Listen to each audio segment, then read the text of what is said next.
Bevezetőül annyit, hogy az Országos Rendőrfőkapitányság július 1-től az ország 19 megyéjére egy 24 órás közúti járószolgálati programot rendelt el. Ennek keretében találkozunk most itt Mártény térségében.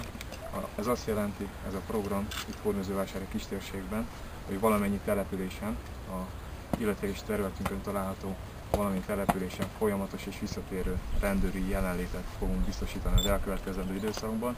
Ennek az a célja, az alapvető célja, hogy a közbiztonságot tovább erősítsük, és az itt lakók, az ide érkező személyeknek a biztonsági érzetét növelni tudjuk. Nem minthogyha annyira gond lenne a kistérség közbiztonsági helyzetével, hiszen 2010 évtől folyamatosan csökken a közterületen elkövetett bűncselekmények száma, olyannyira, hogy az előző hasonló időszakához számítva 20%-os csökkenés következett be a közterületen elkövetett bűncselekmények számát tekintve. Abba bízunk, és így dolgozunk, hogy minél szélesebb együttműködői körrel tudjunk szolgáltat teljesíteni. Így ebbe a programba bevonásra kerül természetesen a polgárőrség is, itt Mártény térségében pedig a Mártélyi Polgárőr Egyesület.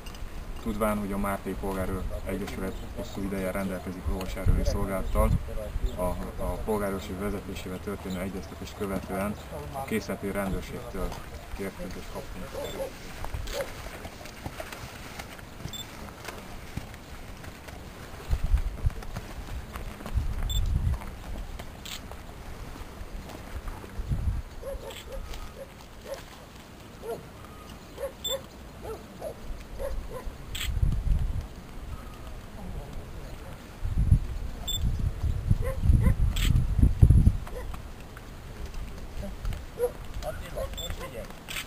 Ott az Attila!